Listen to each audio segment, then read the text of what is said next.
What is a monopoly?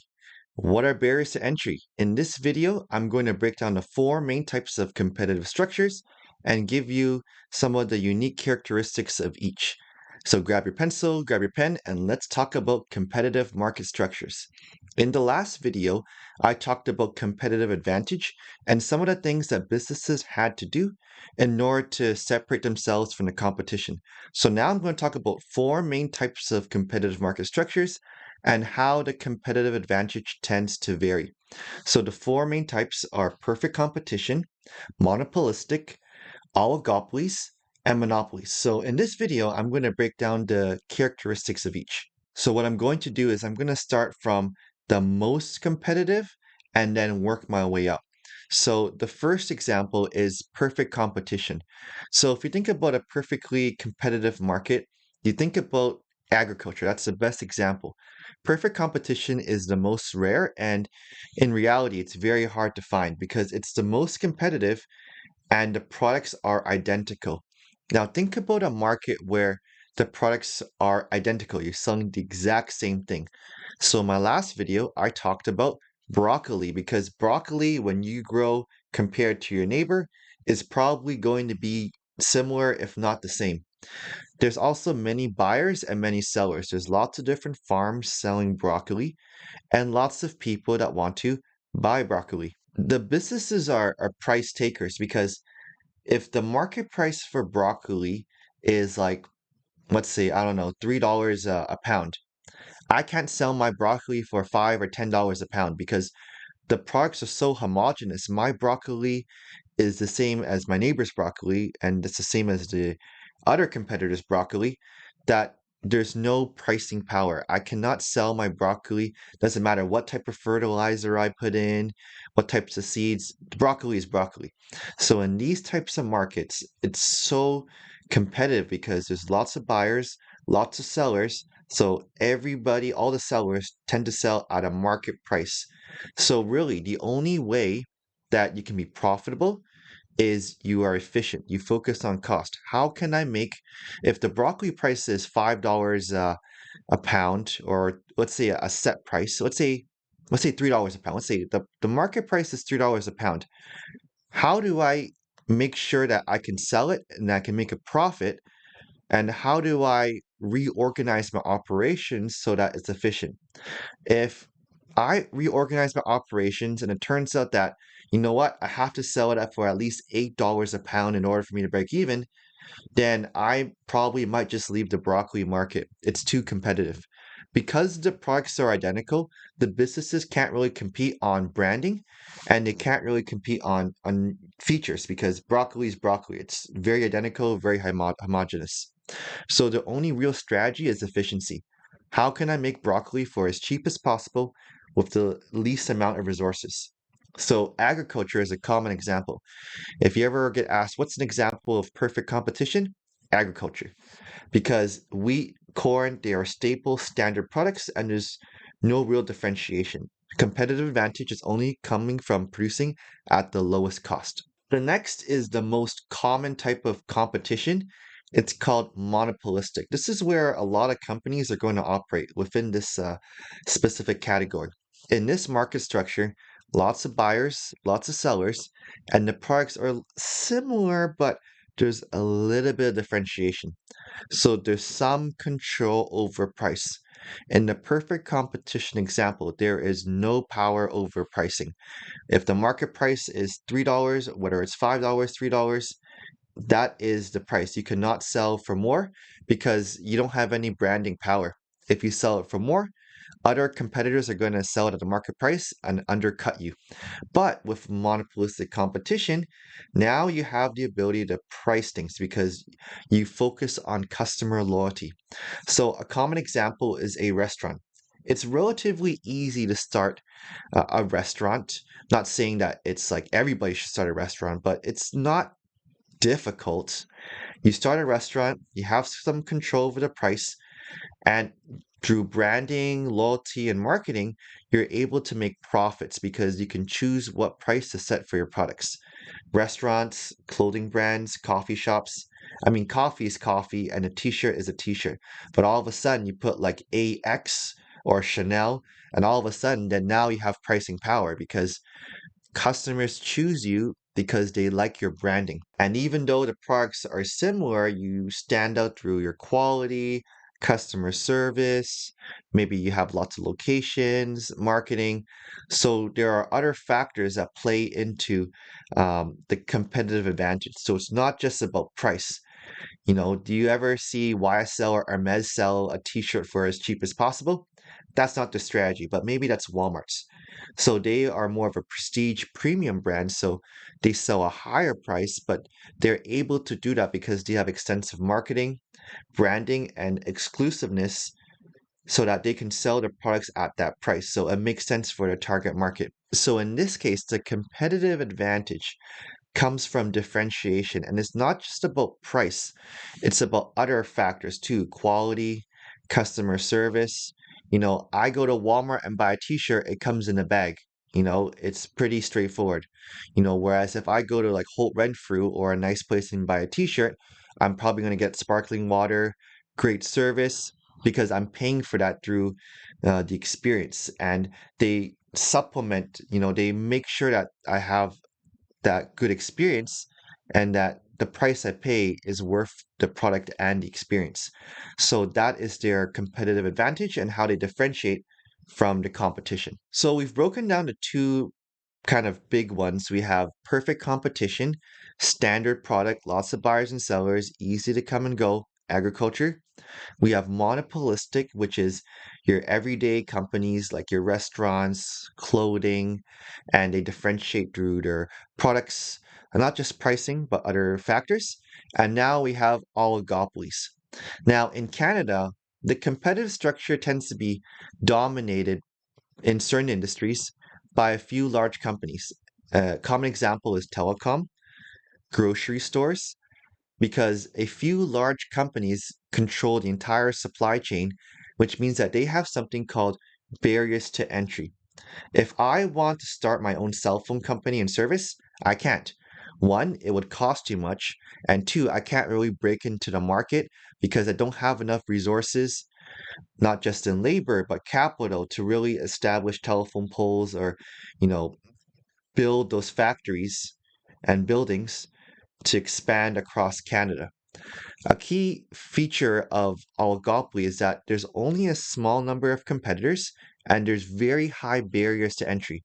A barrier to entry means that it's hard to break into that industry because of certain factors, like it's whether it's economies of scale, whether it's knowledge, resources, patents, etc. So within these firms, they kind of see what they're doing and they sell a very standard product in general, although there could be some differentiation.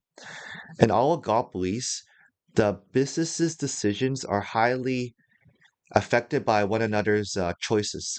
For example, let's say you have three main or two or three main internet companies. If one company decides to lower their price, the other one will follow. So there's an element of game theory. The company's decisions directly affect others, and that's why you have things like price wars, advertising, and innovation. A common example in the oligopoly is this battle of Coca-Cola and Pepsi. Coke and Pepsi, two main soft drink brands, and they compete not just on price, but through their marketing, advertising campaigns, and their promotion. So these companies try to create a competitive advantage not just through price, but through other factors because they know that they can't lower the price continuously. If you're Coke and Pepsi, you can't just keep lowering your price to like $1 a can. Nobody would really make any profits. So what they do is they invest a lot in marketing, innovation, and try to create different types of products. And in oligopoly, since there are very few number of competitors, there's also a chance that they may collude, but in general, there's a lot of game theory because if company A lowers their price, company B will also lower their price as well. So the decisions affect others. This doesn't happen in a monopolistic type of competitive market because think about sushi, for example. In Vancouver, there's like 200, 300 different types of Japanese and sushi restaurants. If one lowers the price of the dynamite roll to, let's say, $3, are other companies going to follow? Probably not, because there's so many other competitors. One company's decision does not really affect everybody else's. So in an oligopoly, because there are such a few number of competitors, this means that each other's decisions affect each other's. In an oligopoly, competitive advantage comes from things like economies of scale, branding, investing in technology and AI, and strategic decision making. If company A decides to increase their price, company B might keep their prices the same because relative to company A, company B has better prices. So there's a lot of thinking and decision making that needs to happen in an oligopoly. But one thing for sure, they don't need to worry about new entrants because the industry is so consolidated, and they're not worried about new entrants because they know that no person or company can all of a sudden create a new type of wireless service or phone service and compete because there are barriers to entry. There would be a significant amount of resources that are needed to enter this market. And finally, we have monopolies. A monopoly exists when there's only one type of producer of a good or a service, and there are no close substitutes. But monopolies exist because there are strong barriers to entry, that they have a specific patent, which means that there's no competition allowed. There's patents, government regulation, a control over a key resource, or extremely high startup costs, which means that no competitor can really enter the market.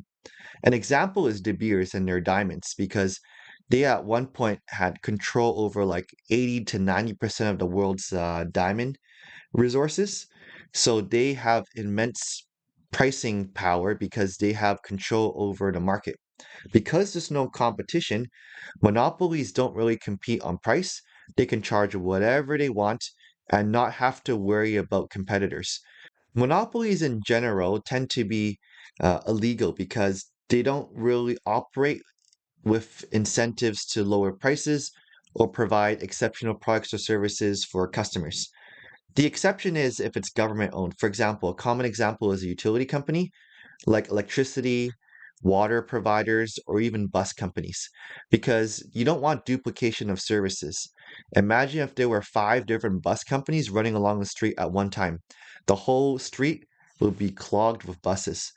So, in a monopoly, instead of competing for customers because there's no other options, monopolies focus on maintaining barriers to entry to protect their position, which is why Walmart has really tried to step into rural communities and prevent small businesses from opening because they want to monopolize that industry, which is why a lot of customers and consumers don't really like monopolies because once they step in, watch out, they are the only employer, they're the only uh, company operating, and they may not operate with the incentive of providing a good product or service to its customers. In Canada, there's one main place to watch movies, and that's Cineplex.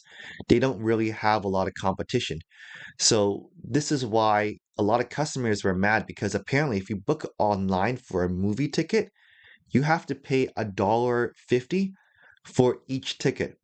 Think about that. You have to pay $1.50 just to book a seat for a movie theater. Monopolies tend to be not well liked because there's a lot of criticism that they don't really offer a good product or service, and they don't really try to lower prices because there's no incentive. Why would they lower prices when there's no other options? Competition drives prices down, but if they're the only grocery store, only doctor, only lawyer firm, or only firm providing accountancy services, that means that you have no choice. You have to go to them. They can charge whatever they want, provide whatever quality of service, and that's not in the best interests of customers and consumers, which is why there's significant legal regulation designed to prevent monopolies from occurring. These are also called antitrust laws, so it's why you see large companies breaking up, and there's even efforts to break up companies like Google to an extent, because if Google becomes too big, now they control Google search, maps, email. They become too large of a company, like Microsoft to an extent, because When Microsoft tried to pre-install um, software on computers and laptops, the US government felt that they were kind of establishing a monopoly power to an extent by not providing other options. Understanding market structures helps explain why businesses use different types of strategies. Perfect competition means that you focus on efficiency and cost. There's one market price, and it's all on you to ensure that you're able to lower your prices so you can meet that market price. If you can't meet and make sure that you're profitable at $5 a pound for broccoli, that means that you leave the market. Monopolistic means that you operate through differentiation, whether it's branding, you develop customer loyalty through offering different types of products and services, or you may offer different types and varying levels of service, quality, in order to differentiate from the competition. Oligopolies means that there's diff- a few main companies, like a handful of companies, and you operate strategically. So competitive advantage comes from analyzing your competitors' strategies, decisions, and seeing how you can separate and really differentiate yourself amongst the competition. And monopolies means that you're the only company in the market. You don't really worry about competition, and your goal is to establish barriers of entry to ensure that you are that monopoly, whether it's a patent, whether it's suing companies that try to infringe on your copyrights and trademarks. The idea here is that depending on your market structure, your strategy and competitive advantage is going to vary. Once you understand these structures, business behavior starts to make a lot more sense, from pricing to innovation and marketing. So that's the framework behind competition and why some companies have different types of strategies for establishing competitive advantage. Thanks for watching this video and hope that made sense on different types of competitive market structures. If you enjoyed this video, be sure to like, share, subscribe, and I'll see you in the next video.